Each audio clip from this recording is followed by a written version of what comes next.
Hey,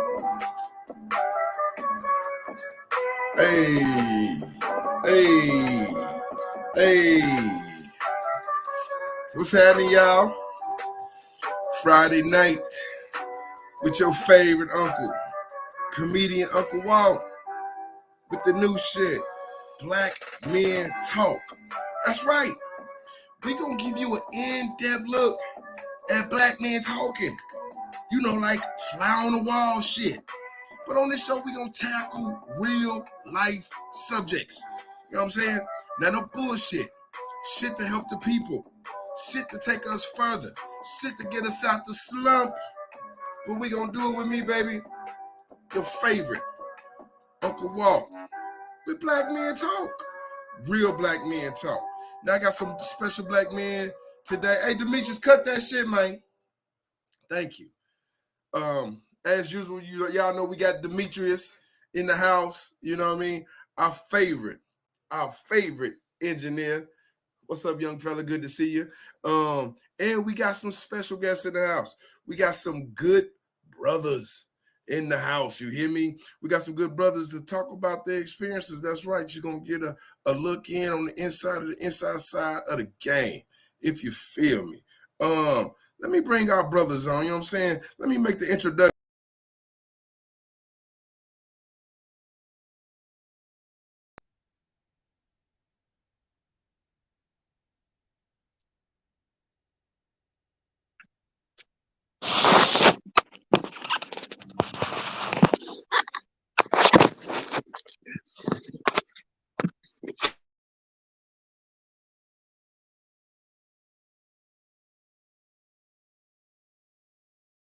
We have, hey, Brother Lionel.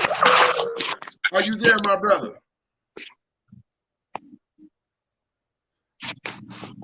All right, our next brother. We're going to get Brother Lionel together. That's all right. We got another brother that is in the building to talk about his experience. Mr. Wyatt, are you there, my brother? Man, I'm doing well. How you doing, my man? Man, I am well, brother. It's good to have you on the show. Say, man, introduce yourself to the people, man. Tell them something about yourself, brother. Oh, okay. My name is Wyatt Flake. Glad to be a part of what comedian Uncle Walt is doing out here, man. He's trying to put some real conversations out here that most people probably either don't want to have or maybe just unaware of altogether. So I'm glad that in the midst of comedy, you found a platform to be able to get some serious things out here, man. So with that being said, man, I'm a dude from the neighborhood, man, from Fort Smith, Arkansas, man, from 8th Street, man. I probably jumped off the porch about 14 and got in the mix and found myself in the penitentiary at some point due to bad decisions, man. So, but Man, I've bounced back since then, man, and have been working to help my community by the form of mental health through a program called Common Thread Supportive Services. So, say that one more time. Say it again. Common Thread Supportive Services, man, a nonprofit mental health, man, to service the Arkansas and Las Vegas area. Yes, sir. For sure. Man, we surely is glad to have you, brother. We surely is glad to see you here. Now, we got a few hard subjects that we going to tackle to the stream. Hey, pull that slide up, Demetrius. For sure. What's our first subject? Oh, man. Day one. Now, we're going to be talking about prison today on this show. There's a lot of misconceptions about prison that people don't know. It's a lot of rumors and hearsay that people hear about prison. But we want to talk about it live and direct to see what it's all about. But before we do that, I want to introduce our other special guest, our other brother, Brother Lionel. Brother Lionel, are you there, brother? Yeah, I'm here, man. How y'all doing, man? Oh, brother, we are so blessed to have you here, brother. Won't you tell the people something about yourself, man? Well, I'm Lionel Porter, man. A lot of people know me as Twin. I grew up around here in Fort Smith area, man. I spent some form of probation or parole, man, since I probably was like 8 years old, man. So I've been well acquainted with the system, man, and just have a understanding of what we need to be trying to do to help them brothers in there and to help the brothers just out here that's just coming out in our society, man. A lot of them have major setbacks in their life. A lot of them come out with mental problems, man, that we need to investigate. So, I'm just here to give an outlook on that. Oh, brother, we sure thank you for tuning in and stopping by, man. We sure appreciate you just being here and sharing your experiences. We're gonna go ahead and get right into it. Our first subject, day one. Like I said, a lot of people don't know what is it like to go to prison. Like, what would you expect on day one? Demetrius say you got a video. We're gonna play this video real quick with experiences about day one, and then we want you brothers to tune in, tap in. We'll get right back at you. Yes, sir. Put your hands on the foot of the car, please. Spread them out a little bit. Step back a little bit. Okay. Spread your legs.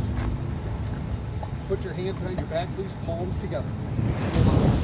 Palms together. There you go.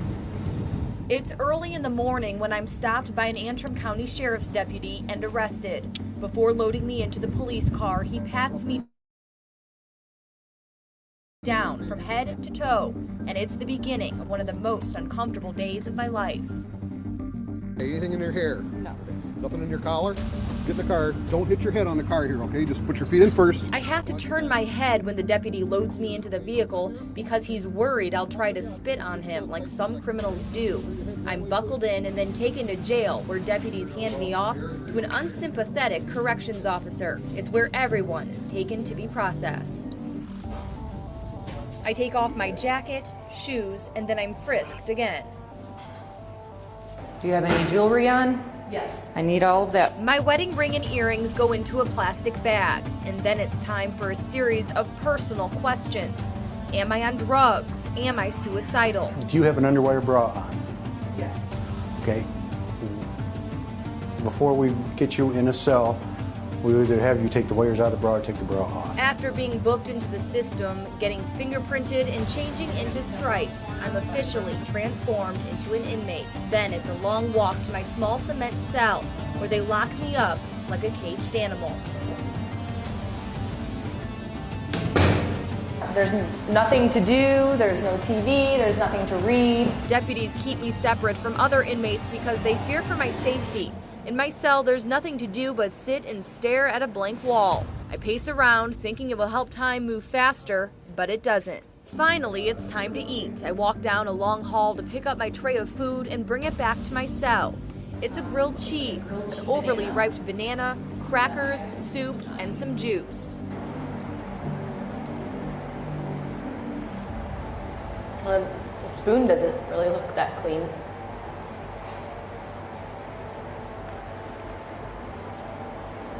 I think I'll stick with this grilled cheese. After lunch, it's more of the same. I'm cold, exhausted, and far from being free.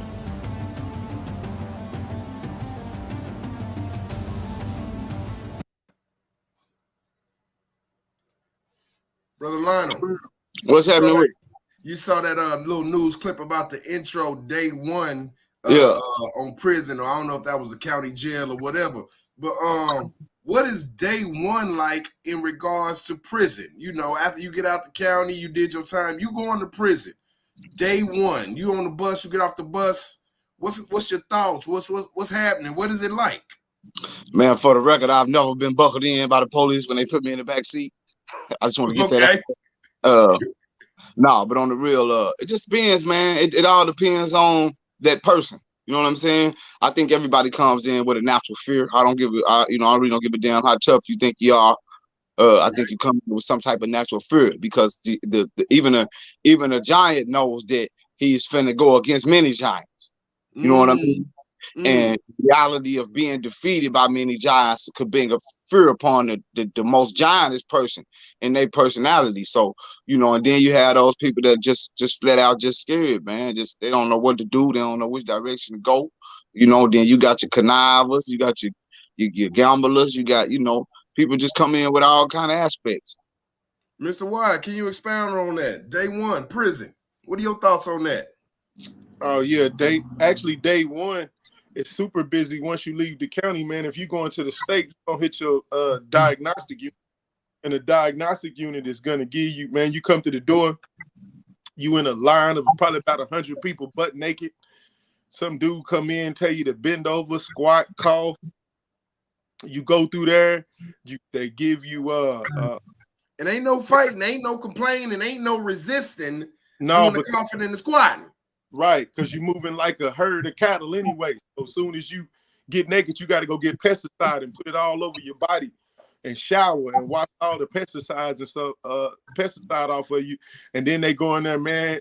After you shower, they give you your roll with your socks, your boots, your top and your bottom, shave all your hair off, take your blood, and send you through a mental health specialist as well as a physical that you got to go through with your vision and all that. So, man, it's like they categorize you in the first day at the diagnostic unit before you sent from there to your parent unit. Like cattle, like you said, they examining you. They looking at their stock. You got stock coming in. Yes, sir. That's what I was about to say. So basically, they like you say, other word ain't no better way to put it. Then is like cattle. They treating you like cattle. They line you up. Everybody know you get a number. They got a worm you. What you say, brother? They worming you and everything. They gonna make sure they got it. Hey, it's powerful when you say they checking they stock. Yes, sir. Let that sink in. They checking they stock.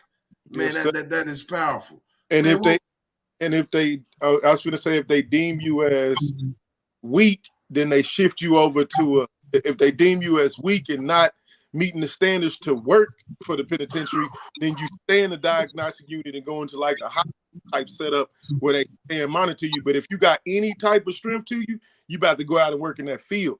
You about to go work. You finna get in that field. Day one though? Day one you hit the field? No. You getting classified if you go into the field. Within that classification, they're gonna let you know if you're going to like regional events but everybody got to go to the field once they get to their parent. You got like 60 days of host squad. Okay. What about this? People often hear about paperwork. What about your paperwork? Demetrius, play that video on the paperwork. And they're in their cell, their cellmate right away is going to want to know why they're there, right? So they got to show their cellmate their paperwork. And usually the paperwork is the discovery. And usually I give it to my clients and I completely redact everything. All that's on there are the charges. And then the complaint. The complaint is the charging document that shows what you've been charged with. And brothers, they gave us a brief synopsis on paperwork. Mr. Wyatt, why don't you take this one? What is paperwork when you get to prison? How is paperwork handled? Do you got to show your paperwork? Is all of this a myth? What is it, brother? Let us know. So you should know off the top that politics are different when it comes to going to state prison or federal prison. If you go to state prison, you're not going to present no paperwork. You're just going to kind of like fall into your pod. I mean, sometimes they classify you by what gang you say you in, but for the most part, the state prison is about to just throw you in the pod.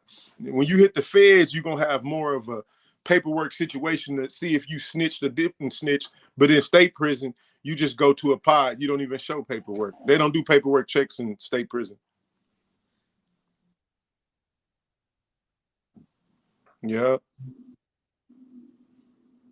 You know, in the feds, they it's different. They got many ways of finding out whether you told on somebody or not, man. You know what I mean? Or whether checking out your court docket number, and things of that nature. It's a myth that people think when they snitch that they can be hidden. But, eventually people find out, man. They have ways of finding out whether you told or not. The government is not here to protect you. They don't care about whether you told on somebody or not.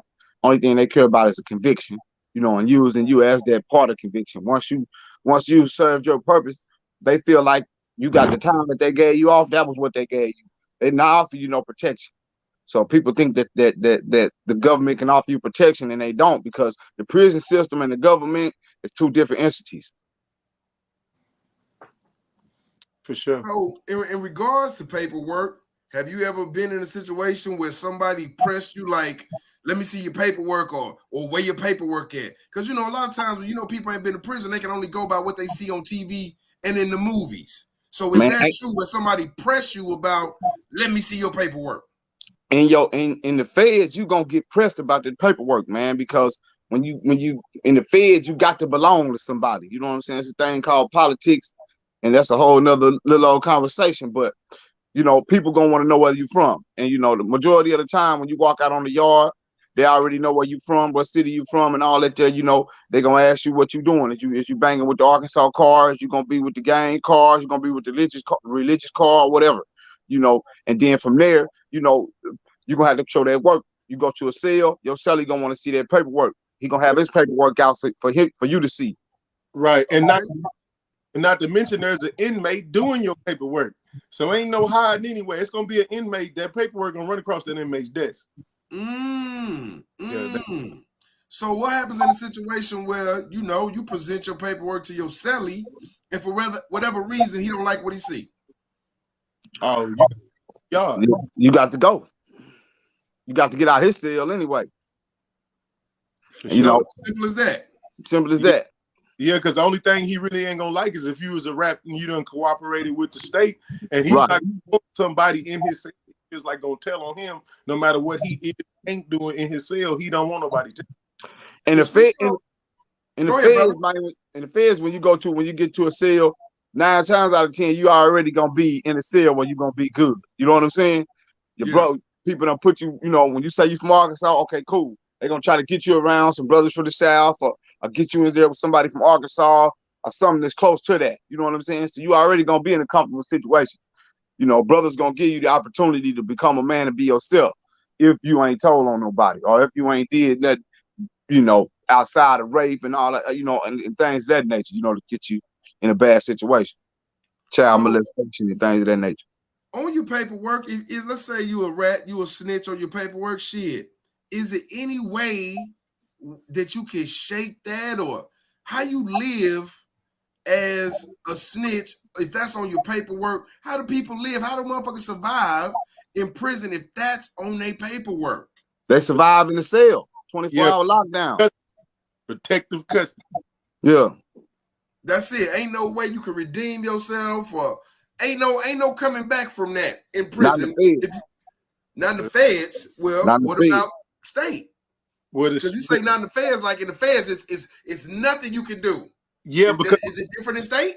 Yeah, because the feds is gonna be thorough about what you did or didn't do. The state, you kind of get shuffled in. You shuffled in, and if somebody specifically just be like, "What you in for?" and then somebody could be like, "Oh, so," but there's not the inmate checks and politics like that in state prison versus the federal prison. Like in the state, you know, you got GDs, you know what I'm saying? And you got different gangs, and say a blood might come in, our GD, our Crip, he might come in and do something, and his Crip homeboy from the town might whoop him, and they might not whoop him. You know what I'm saying? Depending on the situation, and that just might hide rock. You know what I'm saying? But in the feds, when you do something you ain't got no business, you can most definitely believe that some people is coming to beat you up, bro. You finna get off the yard. Like you know what I mean? Like it ain't nobody's too big. You know what I'm saying? Check in, as they say. Huh? You're gonna have to check in. If Mike Tyson come on the yard in the joint in the feds and his paperwork ain't right, they're gonna run him off the yard, man. They don't care about you being a champ, man. They don't care about you having the best hands or none of that, man. They're gonna pull them knives out, man. Put them knives in you. Because you wasn't trained to fight them knives. You was trained to box. Right. See what I'm saying? Right. Well, while we talking about paperwork, what about bad charges? What about, we always hear about good charges versus bad charges. And we got a video in regards to those bad charges. Play the video. If you see it on this video right here, boom, this young man, he runs up on his teacher. She's a substitute. She took his little game, his little Nintendo Switch. He didn't like it. He ran up on her. Now, I want you brothers to keep in mind that this young man, he's only 15 years old. But with a situation like this, if he had to go to prison from this situation, this just happened about a week and a half ago or something like that. If a young man like this had to go to prison in regards to this situation, would this be considered good or bad charges? Oh, shoot. Oh, Mr. Flake, go ahead, take it. No, I was just they just gonna look at that as an aggravated battery. They not, he ain't have no problems in the penitentiary. They not gonna be like, well, you beat up a teacher. No, he just got ag. He aggravated battery, and shoot, he gonna check in well. Now he need his ass whooped. Now, don't get it wrong. He Right. needed his ass whooped. You know what I'm saying? You know, Right. and I'm not dean for punishment either, man. I was young and I needed my ass whooped because I jumped on a whole lot of adults myself. You feel Right. what I'm saying? And Yes, sir. you know, when I needed to be chastised too, man. But a child that disrespect an adult to that nature, man, he need to have his ass chastised, man. And that's So one of the things that's going on in our community today. These kids not respecting the adults. speaking on that, would you recommend any jail time for this young man after seeing something like that? Yes, sir. Give him the max. Give him the max at 15? Give him the max. Yeah, the Tell max. me why. The max Pertaining to his age. Yeah, You understand? juvenile. I'm not telling you to send him to the penitentiary. I'm telling you to Right. give him the max because that was a vicious beating. That means he's done it before. You feel what I'm saying? Probably, you know, ain't no telling what he putting his parents through. You see what I'm Right. saying? At that, you know, that was anger. You know what I mean? That was anger. That was a lot of things. He needs to be evaluated. I see some mental health issues in there that he might need to address. You know, it's a lot of things that he needs the long process. Mr. Wyatt, help us out. Send that young man to a juvenile facility, or can he be helped through other means? What do you say? Yeah, I think some type of facility is going to be involved because, like Brother Lionel was saying, man, he's already a great past. Like, he just going to cuss a teacher out or just going to, you know, make a little noise, get sent to the principal. He's actually putting some harm to people. He ran up on her and gave her the business. So yeah, he's definitely not a rookie. He know enough. Over a toy. Yeah, Over a toy. Over a toy. Right. You see what I'm saying? So Correct. we know he's an adolescent. He's still angered by toys. Right. You Right. see what I'm saying? This is how we have to see things, man, in order to help correct our children. In order to correct people thinking. You know what I mean?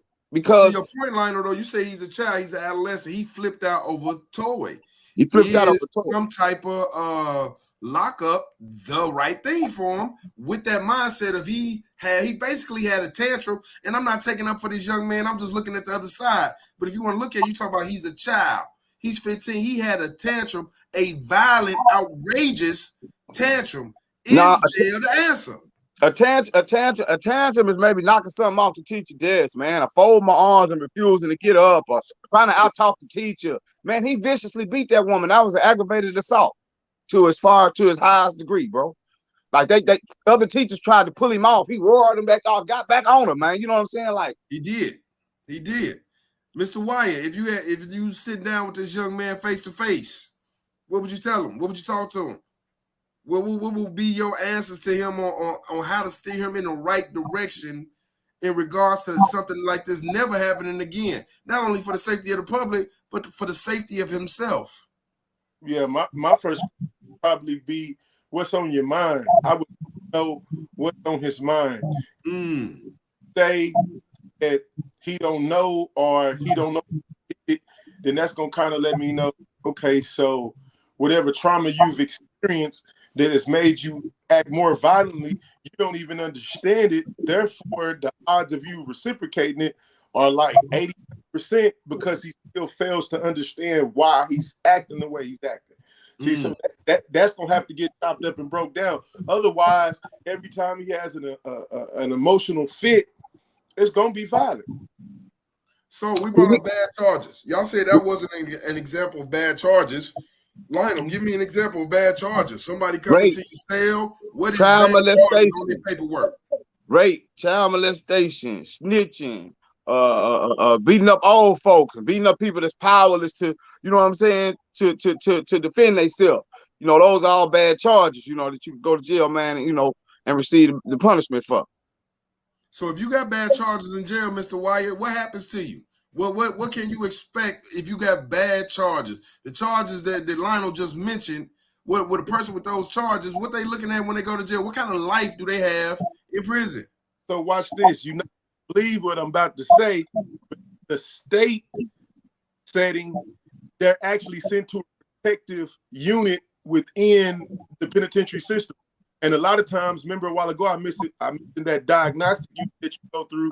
A lot of times, child molesters, or they'll call them chomos sometimes too, they stay at the diagnostic unit and be moved to the other side of the unit with people with their same charges. So the institution really is trying to cover themselves, because the more stabbings, the more violence, and definitely the more homicides you have in the penitentiary system, that's going to roll up.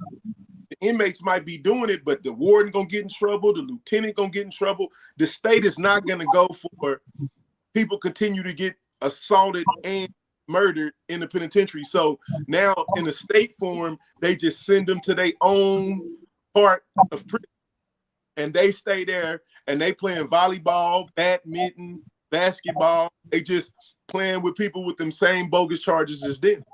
Right. Brother Lionel, is it the same in the feds? Yep, pretty much.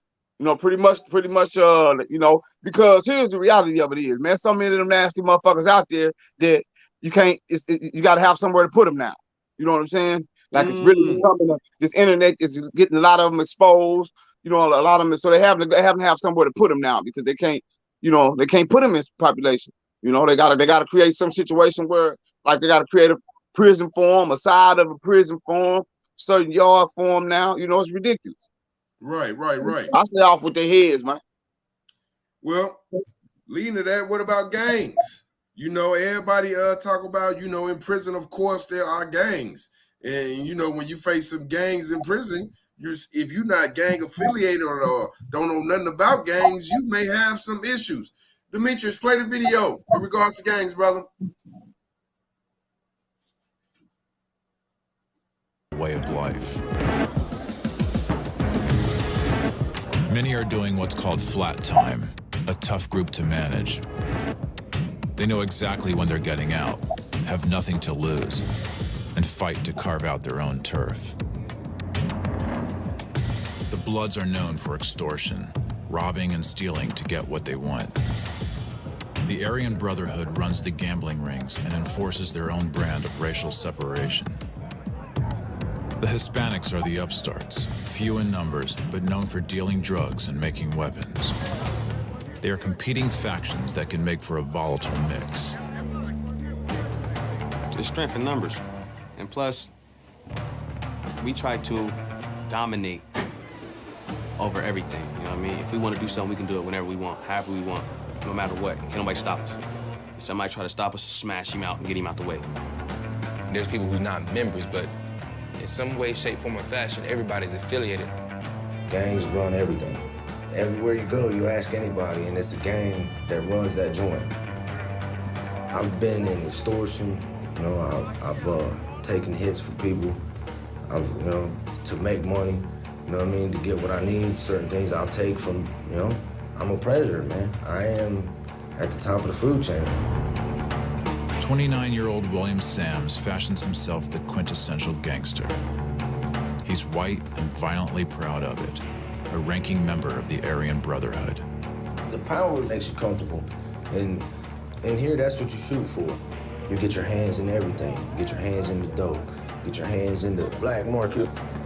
It's all about, you know, making money and controlling that part of the prison, man.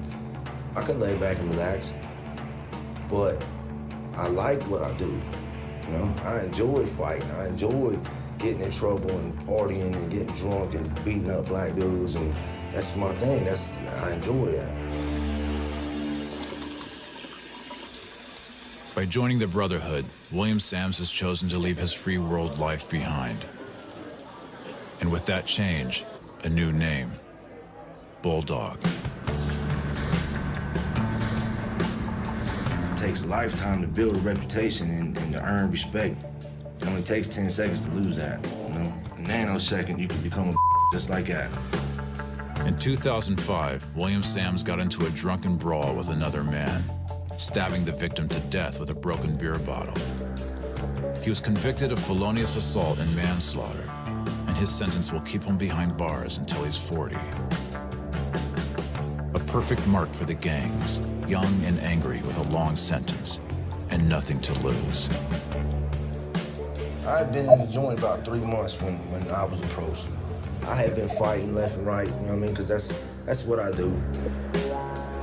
The young inmate starts at the bottom, muscle for an organization that requires putting in work to rise. And Bulldog is as ambitious as they come. There's only two kind of people in here: it's predators and prey. You know, and I consider myself, I'm not arrogant or nothing or being, funny, but I'm at the top of the food chain, Fight, stabbing mostly. You know what I mean? If you're not willing to stab something, then don't even approach me, because that's what we do.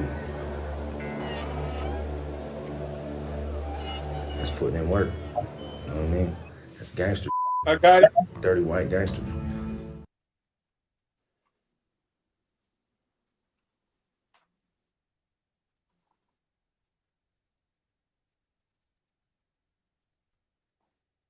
We can't hear you. I can hear you. I can hear you. I can't hear Uncle Walt. My bad for the technical difficulties. Demetrius, I'm going to beat your ass. You do my mic like that again, motherfucker. I'm sorry. The question is, brothers, when you go to prison, are you forced to join the gang, or can you be a neutron? Can you stand on your manhood? Can you stand on your religion? Do you have to be a part of some type of group? Not so much in the state. You can't get as a lone wolf in the street. Now, when it comes to the feds, man, you're gonna belong to somebody, man. Even the religious organizations is considered gangs. You know what I mean? I mean, so you're gonna have to. Every man gonna have to account for. You know what I mean? Every man is accounted for. Ain't no walking on federal yard by yourself. Well, Mr. Wise, speak more on the state side. You said you could be by yourself on the state side of prison. Oh yeah, you can be by yourself in the state prison, just play cards and you kind of do your time under the radar a little bit better in the state prison than you can in the feds. And I've still never been to the feds, but I just know as far as the state, you can just kind of float. You can float through it. You can really float. You know what I mean? Brother, y'all is black. What about the white boy? Ain't gang affiliated, ain't had no parts of nothing in regards to gangs, but he finds himself in prison. Is it the same that y'all said where he can float through his state? Definitely got to join up in the feds. Would a white man have the same experience as the black man in prison in regards to gangs? Most definitely. So the white gangs gonna get you to slide on over there and join too, because one thing you learn about being incarcerated is numbers. It makes you focus on strength. So if you white, you saying in states you got to join up. Ain't no standing on your own manhood or being a neutron or I'm by myself in state as a white man. No. I'm saying you can be neutral if you want to, but you are going to be approached probably by the brothers or the Proud Boy, somebody, just because they gonna feel a little bit more comfortable if you with them. You just the extra, just like that dude right there. That video you just showed, we would call that a crash dummy. He's a crash dummy. He went in there ready and willing to do whatever somebody else told him to do. And the crazy part is sometimes you have people in jail that want you to do stuff that they won't do, just like in the streets. He might go somebody. So here's the thing about that in the feds. White boys are the most dangerous gang in the feds, man. You know what I'm saying? It's blood in, blood out. You know what I'm saying? When they come in there, you the next man up to do something to a motherfucker. You know what I'm saying? Like you can't just in a lot of other gangs, you might come in if your paperwork good, you good. You know what I'm saying? It ain't like that with them white boys, man. Your paperwork just the first step, bro. After that, you got to put in work. Period. Yeah, they blood in, blood out, man. You know what I'm saying? That white boy right there probably was a vicious white boy, man. You know what I'm saying? Like a lot of people, you got a lot of brothers that I don't let that white boy do nothing to me. But here's the reality. If them white boys come for you, the people that you with, man, they green lighted. First of all, you know what I'm saying? Ain't no other race putting hands on other races just out the blue. You know what I'm saying? You done did something, you fucked up. Them white boys went to your car, say, hey man, either y'all handle it or we gonna handle it. And they'll either say, we gonna handle it, y'all handle it. And that's how that shit go, bro. Man, no, I didn't even think about that aspect that your own people will put you out. Give me a situation where your people would choose to put you out as opposed to discipline you themselves. Man, you got mad gamblers, man. You want to gamble, you want to run up these debts.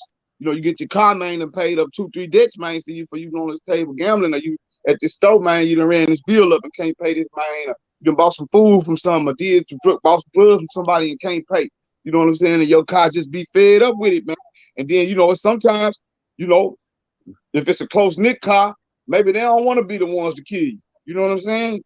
So they just out of the fact that you got to go. You got to die. You know what I'm saying? But they don't want to do it. So wow. Well, every people that, especially like me, they ain't never been to prison. People talk about, the first thing people talk about is rape in prison. But I've heard, and I don't know because I've never been, but it's more not like that these days, but it's more so of what they call prison grooming. Well, Demetrius got a video in regards to that grooming. Play the video, Demetrius. Much more different. A lot of extreme violence. There was rape. Today we don't see that much of it, but it happens. It's more disguised in friendships. A bunch of guys grabbing you, and throwing you in a cell and raping you. Those days, thankfully, that's the past. Subtle manipulation is what's prevailing today. The trickery comes from that person who's tricking you, making you feel like you owe him. I would warn the young man, when you come in, to be very, very careful of who you befriend and how that person is trying to come on to you. I guess a clue would be when someone is too anxious to be your friend. Someone who offers things to you without any prompting. Take your time, fall back, okay, and observe what's going on around you all the time. I remain cautious at all times is because I can control me, but I can't control you. Nothing's free in here. Somebody offers you something, what is the reason? Is he just being a kind soul, or is he trying to buy you? If you need something, go to the bubble, go to the CO. If you need toothpaste, go to the CO. If you need soap, go to the CO. Someone offers you soap, I'm good. Predators play a lot of tricks. They got pulled because they've been there a long time. You might find a pack of cigarettes or some candy bars, something on your bed. Don't eat it. Take it off your bed, put it in front of your cell, and just leave it as it is. Because if you take that, that can be a debt that you can't pay back. It might cost you $1,000. That candy bar could cost you $1,000. And if you can't pay back the debt, then they want other things. Lay low, stay out of trouble, you'll be fine. You have to trust your gut instincts. It was a culture shock. When they sentenced me, I said I could never do this. I don't know, I have a baby at home, I can't do this. You're snatched from family. You're snatched from... Brothers, we back at it. What about grooming? Like I said, people always think about, are they gonna get raped in prison? But some of the people that was locked up in the video was talking about how that really don't go on no more, and it's more of a manipulation game. Have you seen instances of people getting manipulated into a rape situation? Hold on, brothers. like the guy said, man, the days of people just bum rushing you and doing all that, that's over with, man. It usually comes in the form of some type of persuasion, man, some type of friendship, of that nature, man. I tell this story all the time, man. I had a guy, a partner of mine. I was locked up in a juvenile facility with him when I came to the joint. It was an older cat from his city that claimed to know his mama. You know what I'm saying? So dude kind of hung out with him. The old school was a big dude. He worked out all day. So one afternoon, man, he got the youngster down there. He told the youngster, no, he couldn't do so many push-ups off the can. So he got the youngster down there, man. They doing push-ups. He got the youngster doing so many push-ups to where his arms couldn't even move no more. And when he got into where his arms couldn't no more, he wrestled him down and raped him, man. Lord have mercy. Manipulation, man. Yeah, and even a lot of times, like in that video, the person that want to rape you ain't the person being aggressive with you. They offering you some tips at movie time. Right. You want to come over here, man? You can watch a movie over here. You want to go to church with me, man? We can just hang out and be cool. It's just that a lot of times that person ulterior motive. A lot of times, man, sexual or put you in the box. And what I put you in the box is At that point, whatever the family's sending you, whatever you getting, whatever you got that's yours is now somebody else's in the form of protection. You know what I mean? That's getting put in the box. But a lot of cats, man, if anything, they said prison grooming. I call it prison dating. These people are dating nowadays. They get to know each other better. They walking through the yard holding hands. Hey man, the only thing different is the fact that it's two men and not a woman. Other than that, not only are they dating and courting, but you got other inmates fighting over the same dude. You got people that will stab and kill somebody else because that's their man. Wow. Yes, sir. Wow, that is, man, that's just crazy to even think about, you know, those type of things go on in prison. And how can those things go on in prison with the watch of correction officers? Now, people have good things to say about COs. People have bad things to say about COs. But Demetrius got us a video in a case where the COs was grossly negligent, to say the least. Play the video, Demetrius.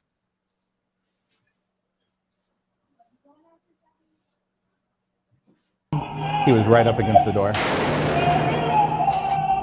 Completely unnecessary. Sheriff Chris Nacco, in a statement, called Trevino a man with a violent history whose failure to comply dictated their action. Attorneys from a man suffering from mental illness say what you're about to see never should have happened. He was in the Pasco County Jail for a misdemeanor probation violation, alone in his cell when he was shot. Fox 13's investigative reporter Tina Jensen has the rest of the story and some dramatic video recorded by one of the corrections officers who was there. Tell us more, Tina. Right, and that shooting was first reported in the Tampa Bay Times this morning. It left Matthew Trevino in the VA hospital for months, where he underwent multiple surgeries. And a warning, what happened is hard to watch. The day Matthew Trevino arrived at the Pasco County Jail, he was alone in his cell when deputies wanted to search him. But Trevino, according to his attorney, who provided Fox 13 with this jail video, was in the midst of a schizophrenic episode and would not put his hands through the door. Due to him refusing, we're gonna deploy Nova Round. A Nova Round was created for situations like SWAT teams breaking into buildings. It's a distraction device, like a flashbang grenade, but fired from a shotgun. The company's own warnings say it's not supposed to be used to fire at humans or even animals. There's no reason at this point that they have to force their way in to the cell. This is not an emergency situation.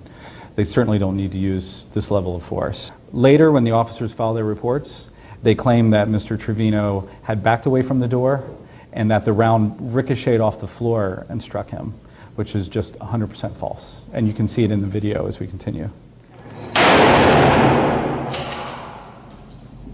You can see that when he fired at him, he was right up against the door.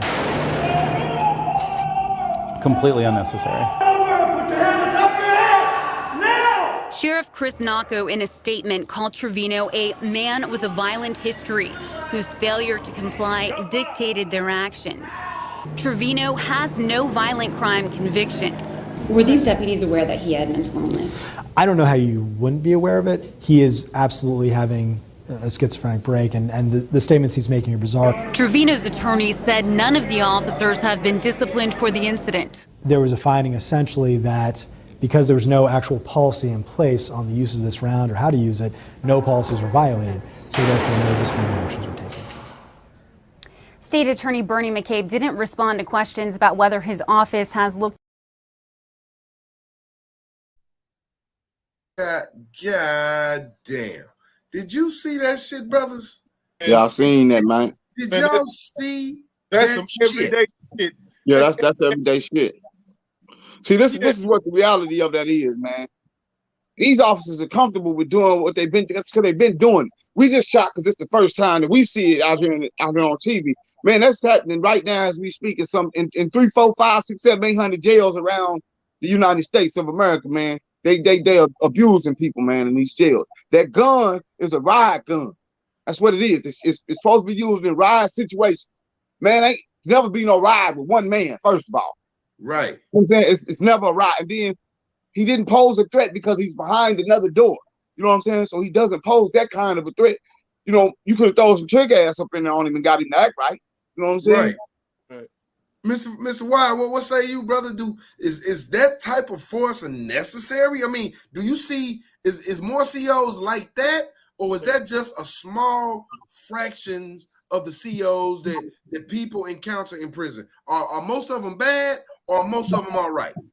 No, you got more that is willing to be violent to people, because the people that's already there, their leaders, their COs, they lieutenants, all of them is looking at like it's what we had to do too. Like the same way an inmate has a rite of passage, so does that CO. See, that CO, he also don't want no whistle blowing dude telling on him either.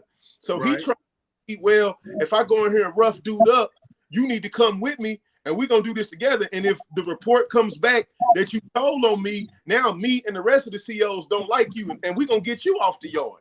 Let me say this right here. And each of us know it. Whenever I got in trouble one time, and I didn't even do nothing, I was just there. You know what I'm saying? And my grandmother told me, man, when you're hanging around bad people, you're going to get the same rep that they get. You see what I'm saying? You could have walked away from that situation and went on by. Even though you didn't participate in it, you still didn't watch it happen. And you didn't say anything about it, so that makes you a part of it. That's why I say it ain't no good cops. Because when you know that cops are doing bad, you see what I'm saying? And first thing they say, well, I'm a good cop, it wasn't me. Well, why would you even associate yourself with people that do that, though? That's right, it's brother. The same thing with gangs, man. You don't hang around gangs if you ain't no gang member, man. Right. You see what I'm saying? Else, if they get in trouble, you're going to go down with the gang, so you might as well just be with them. You see what I'm saying? And to your point about the police, if they honor their badge so much, they believe in upholding the law and doing what's right, they should be the first one that's telling on the bad cops. But if they do that, they putting their life on the line. Here's another reality of that. They take these oaths and they swear in all these things. And see, we got to take a look at what they swearing to. You see what I'm saying? Because a lot of the stuff that they swearing to, we thinking it mean one thing when it mean another. You see what I'm saying? That's just like that bar. When them lawyers take that bar exam, man, the judges, all of them take the bar. They all swearing to the bar. It don't matter whether he's a prosecutor, judge, defense lawyer, or whatever. They all in the same gang. Man, they're all in the same gang, man. They're not for you, man. That's profound, brother. That is profound to think about. That's why they don't want you talking in court. They don't want you to fuck up what they got going on. That's why you can't talk. They already figured out what they're gonna do with your ass. This just a runaround. Right. They just want you to shut up so they can make it happen. Wow, that's crazy. What about the food in prison?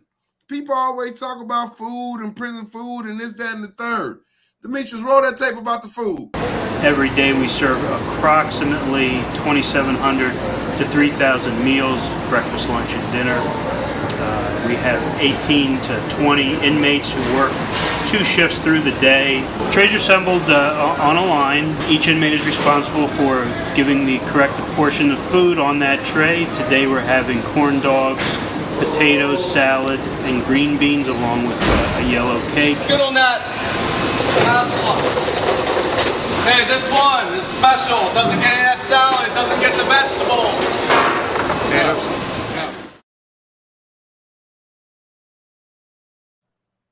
Brother, what you got to say in regards to the food that they serve people? Prison food, man, is disgusting. You know what I'm saying? I'm just get down to it. You know what I mean? I don't think any of us, just people come home and just want to reminisce on prison food. You know what I'm saying? Now, I will say this about another thing, a reality that we don't really take a look at. Have you ever looked at how a lot of brothers go to jail and come out and they gained a lot of weight? Yeah, it seems like that happen all the time. So to you, it would think like, damn, if the prison food ain't shit, how is these brothers going in here and gaining all this weight? The reality of it is the malnutrition of what we doing to ourselves out here in this world. That's these are the things that we need to take from that. You see what I'm saying? There's brothers out here, you know what I'm saying? We living poor. We're not handling our business, taking care of ourselves. You see what I'm saying? So then when we go to prison and eat this food that we really ain't eating out here anyway, it's gonna give us some type of health because we ain't out here living healthy anyway. You see what I'm saying?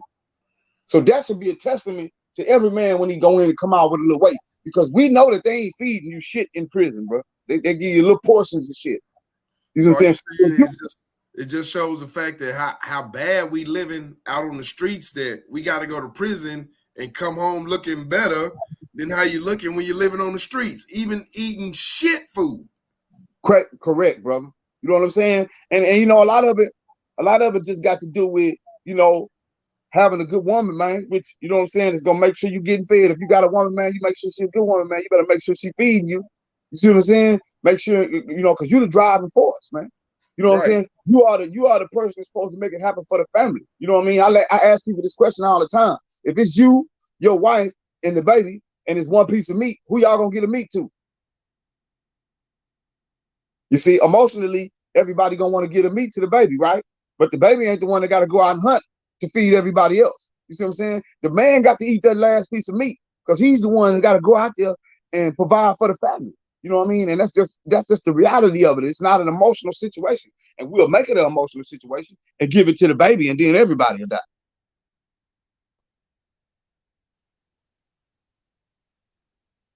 Yes, sir. I'm sorry, I didn't hear your last question. You know, we were talking about prison food and you know, just aspects on prison food and what it does. And I was saying that, you know, our prison food is nasty, but I wanted to swing it in a different aspect about our health and how we do, because, you know, we got a lot of brothers that they'll go to jail, get locked up, and gain weight. And you and me know why. They ain't feed you shit in jail.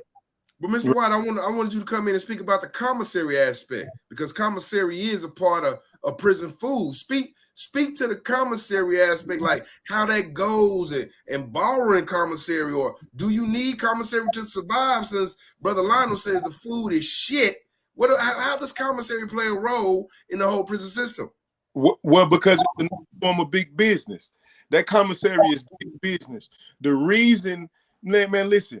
Both times, my last 2 times incarcerated, one time within 30 days, I had spent $1,000, and the other time I spent $1,100 in 60 days. Because, man, I'm finna tell you, a lot of times the phone gets you first. You're getting 2 calls for $10. So if you get to calling your family, you talk to your family frequently, you can easily spend $100 fast, 10 phone calls. And then I feel like the food is specifically nasty, because then you got to go by commissary. And commissary is everything that people are used to out here, marked up 4 and 5 times its regular value. For instance, I can go to the local grocery store right now, and even though a pack of noodles is up, I probably can get 1 pack of noodles for 25 cents to 30 cents. Whereas in jail, that same pack of noodles is $1 to $1.25. Even some noodles is $1.50. Are you 4 times as much? Yes. As you can get in a regular grocery store. Yes, and it's big business. So when you say commissary, a lot of times they're contracting the entity to do the commissary, and then once you start buying commissary, man, you're not finna eat no more of that garbage, man. On the commissary, man, you can order everything from chili to noodles, to everything on the commissary is what you normally used to eating. The food that's put in front of you in jail is not what you normally used to eat. Ain't nobody eating rice surprise in the real world. And you know the reason it's rice surprise? Because every day you get it, it kind of look like the stuff from yesterday. It's just a different color and maybe got some beans added to it. And surprise, it's the same shit, man. Wow, that shit is crazy. So you almost in a hard place when it comes to eating, man, in the institution. What about prison politics?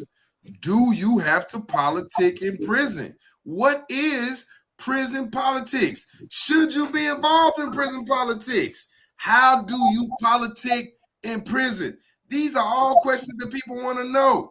Brother Lionel, let us know. What's all about the thing with politicking in prison? Man, politicking, I'm gonna tell you like this right here, man.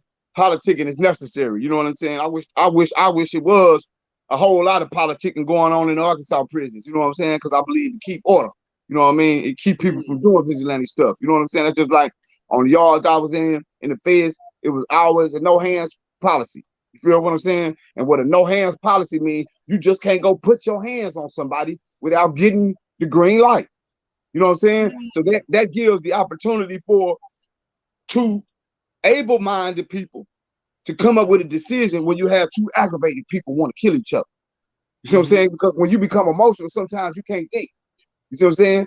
But when you have to have an intermediate, somebody to intervene on it and then decide, it's different. You know what I mean? And this is why I say politics is good. A lot of people are like, oh man, they tripping. Now, politics is good because it also keeps monsters from preying on the weak. You see what I'm saying? Because it's politicking. You're in a car. You can't just go around, you know what I'm saying, trying to beat on the weakest link now because he belongs to somebody. You see what I'm saying? So this is the reason why politics was really invented, man. You know what I'm saying? Politics get a bad name because of the people who run these politics. Sometimes we can create the wrong leader. You see what I'm saying? To run this car or to run this group of people, and that's where it be at. It's not in the politics; it's in the person that's operating behind. Gotcha. Mr. Wyatt, I don't want to play politics. I just want to do my time and keep my head down. Is that possible in prison? If you go to a state penitentiary, your odds of doing it are up, but also know this, it depends on what state penitentiary you in, because there's state penitentiaries that run like federal in certain states. And then in Arkansas, there's certain penitentiaries that run like I say, you just keep your head down, chill, do whatever you're doing, read a book. I wouldn't even involve myself in a lot of dominoes, basketball, any form of playing games where most people are involved. Is the quickest way to get yourself something you don't want to be in. The quickest way. Start rotating with other people and hanging out. That's how you're gonna get yourself into something, and before you know it, just off who you hang it with, you already politicking. You really didn't get a choice. You just been with them every day. Now the enemies over there looking across the field like he one of them. That boy right there one of them.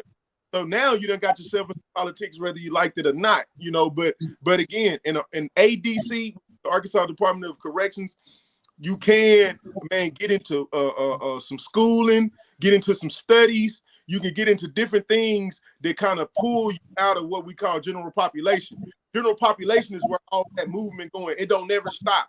You have no privacy to use the bathroom. You have no privacy to take a shower. You have no privacy to eat your food. You have no privacy when you go to sleep. So it's just constant racket in motion. So again, my advice, if you went to a state penitentiary where it's not absolutely necessary to run with a group, don't run with no group. I mean, that's like the equivalent of being out here in the streets and seeing a group of knuckleheads. Now, you can go to the basketball court and play basketball by yourself, or you can go to the other side and go run over there with the group of people and see what they got going on. And a lot of times you're going to get pulled in. You're going to get pulled into something you probably don't want to be in. So, Lionel, have you seen correction officers play politics? Oh, for sure. Yeah, most definitely. They the main ones, you know, the wardens and all. And the feds, they ain't got no choice. Look, man, nobody, look, man, when they say prisoners run the yard, man, it's the God absolute truth, man. Here's the reason why. If you're the warden of a prison and a prison gang come to you and they tell you, man, look, man, y'all need to get these people out of the yard, or we're gonna get them off the yard with bloodshed. You're gonna do two things. You're going to either get them off the yard that's threatening, which is going to be a lot of them. So that's going to be a lot of paperwork and bus movement that you don't want to happen, because it all comes down on your wardenhood. You know what I'm saying? These fights and all these times you got to lock the prison down. You got to do these things. So if I can get the inmates to help me run this thing in orderly fashion, if I just got to lock up one guy, I don't give a damn if the gang come tell me, look, man, get him off the yard, man, it's going to be some problem.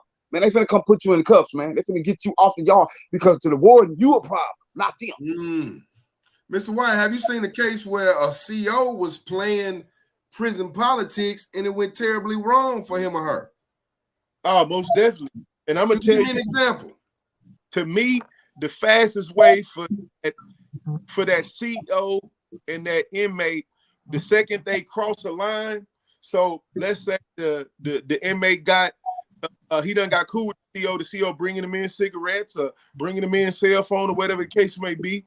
Now, the second that CO either gets caught or has a bad day, the inmate is automatically getting thrown under the bus. That correctional officer ain't gonna hiccup. He ain't gonna blink. He finna take that inmate, and whatever trouble you finna be in, you just finna be in, because he's not finna get in trouble if it's left up to him.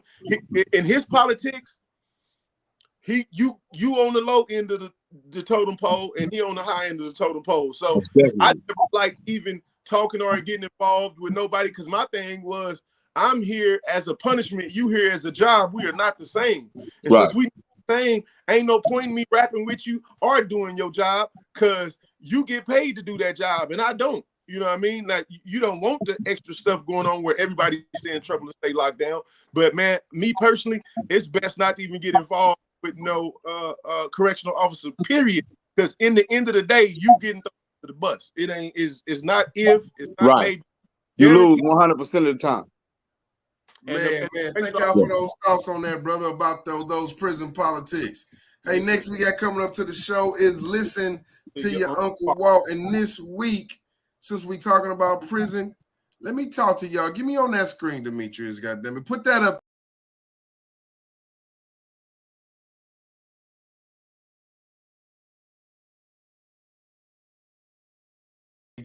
Look, on December 6, 1865, the 13th Amendment to the U.S. Constitution was ratified, the text of which stated that neither slavery nor involuntary servitude, except as punishment for crime whereof the parties shall have been duly convicted, shall exist within the United States or any place subject to their jurisdiction.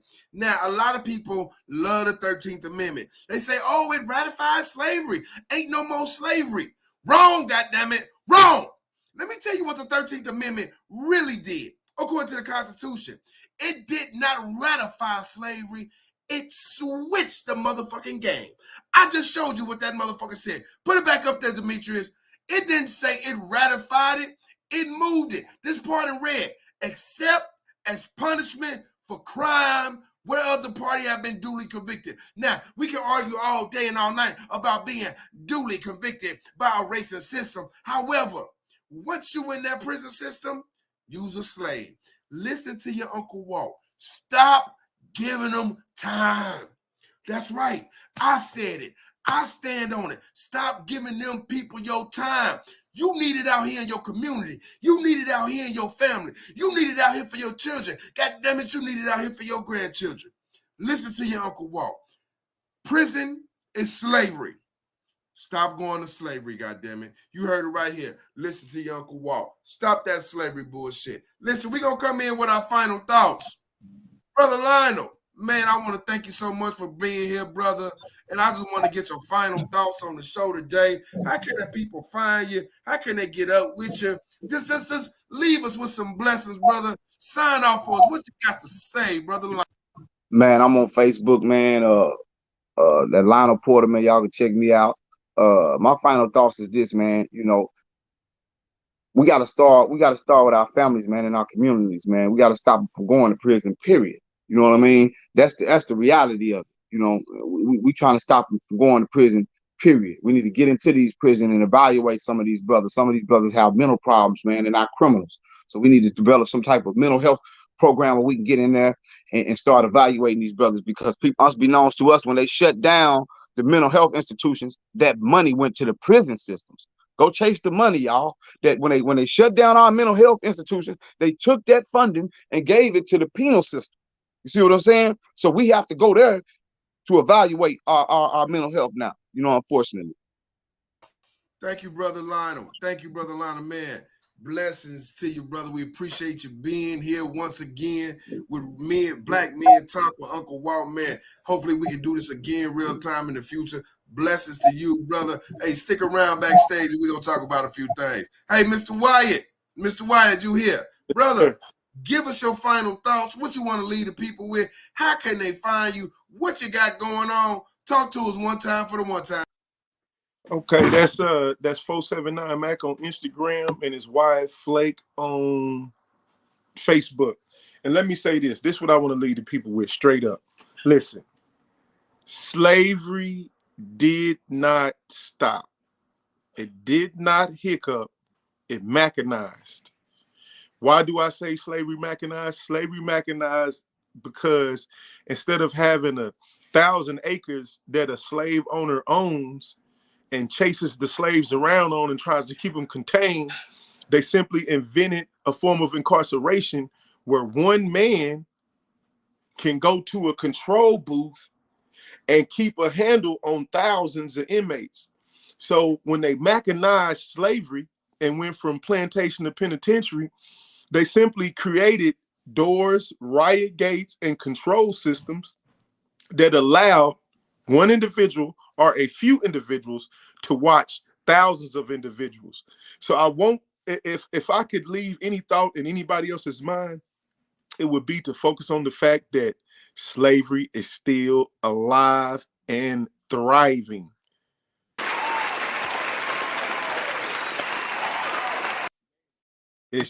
And I'm talking multiple states, multiple countries, the whole nine. You need to know it's still going down. It never stopped. It never ever stopped. And that's one of the biggest lies that not only the United States but other continents have shown, that slavery's over and we abolished it. No, you didn't. You mechanized it. And even Dr. Martin Luther King was trying to tell us, man, but as you can see, man, they snuffed the man out. But truth be told, man, slavery never stopped, man. It is thriving in full force, man. That's all I got to give him, man. Appreciate you, Mr. White. Hang out in the backstage. I'll holler at you in a minute. Say, y'all, man, we appreciate y'all coming through on this edition of Black Men Talk with Uncle Walt. You know, I know we got to play the theme song, goddamn, man. Here we go again. You know we'll see y'all next week. Same time, same place, where black men get together and give y'all the real talk right here. Black Men Uncle Talk. Black Men Uncle Talk. Black Men Talk with your comedian, Uncle Walt, goddammit. Hey, man, we'll see y'all next week. As always, man, no matter what you do, I ain't gonna tell you what the fuck to do. Get home safe, goddammit. Listen to your Uncle Walt.